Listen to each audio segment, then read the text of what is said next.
Chapter dramatic to focused horror.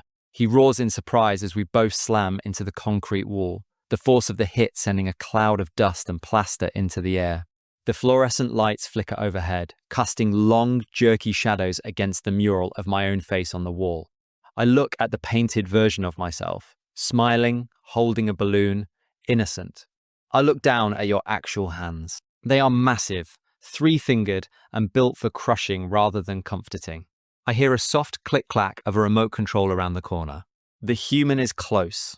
They've been using that toy drone to bypass the security gates. It's clever, but it's loud. Everything. If I don't lead them, the abyss will. I feel a sharp pang in my head. My vision flashes white, then a deep, angry violet. The hellish side of me is clawing at the back of your throat. I grip the edge of a plastic table, and it snaps like a toothpick under my strength. Chapter 2, The Devil versus the Green Gorilla. Patience, banban, I hiss to myself. Be the mascot. Be your friend. Thump, thump, thump. The sound of Jumbo Josh's footsteps is like a hammer hitting my ears. I stand tall, my red skin feeling tight against my muscles. I can see the green giant now. He is slow, mindless, and heading straight for the human trapped at the gate. The human looks at me. They aren't even screaming anymore. They're just shaking, waiting for me to either save them or finish them off. I feel the Juvanium inside me pulsing. It wants me to fight. It wants me to show Josh who the real boss of this kindergarten is. Josh raises his massive arm. In 3 seconds, he's going to crush the gate. I don't hesitate. I let the Juvanium take hold, and my vision turns a sharp, violent red. I spring forward, my massive feet cracking the floor tiles as I launch my weight directly into Jumbo Josh's side. The impact sounds like 2 cars colliding. Chapter 3, No Backing Down. Josh is huge, but I dig my 3-fingered claws into his green, rubbery hide. He's strong, immensely strong, and he swings a boulder-sized fist at my head. He roars in surprise as we both slam into the concrete wall, the force of the hit sending a cloud of dust and plaster into the air. I duck, the wind of his punch whistling past my horns. The human is mine to deal with, Josh. I hiss, my voice dropping into a guttural demonic tone. I shove him back, creating space. Josh shakes his head, his mindless eyes starting to glow with a dull, angry light.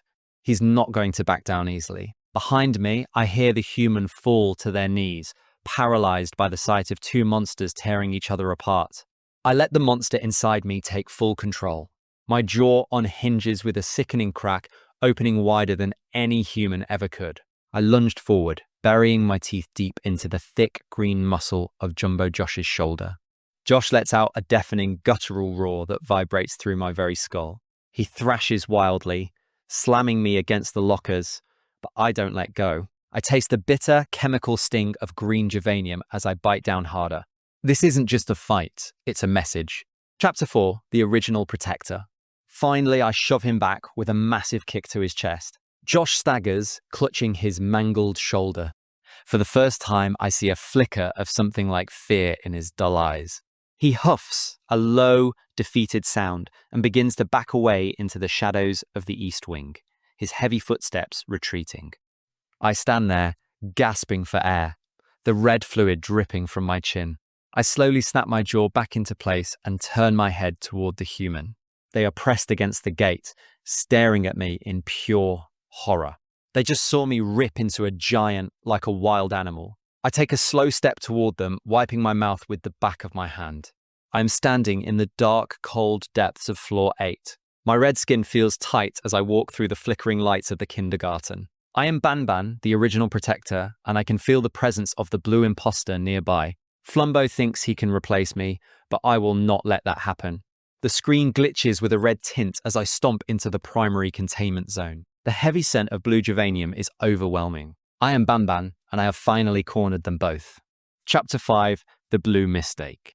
The player is standing near a control console and right next to Flumbo. I burst through the reinforced shutters, the metal crumpling like paper under my grip. The player freezes, their drone hovering uselessly in the air.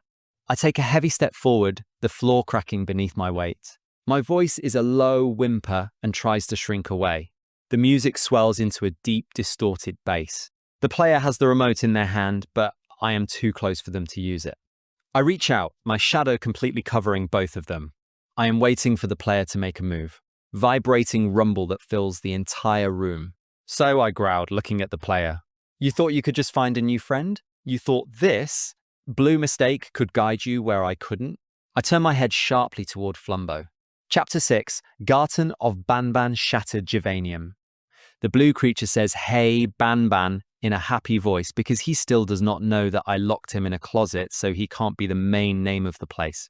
Then the player runs, so then he plays a VFS tape, and I find out why in the way I am, so then I kill Syringan. The facility is collapsing. Red and blue emergency lights strobe against the crumbling walls of the primary extraction chamber. I am the monster, but before me. Flumbo is no longer the monster I saw, the creature. He has been injected with pure, unstable Javanium. He is huge, but I am bigger. The player watches from the observation deck as the final battle begins.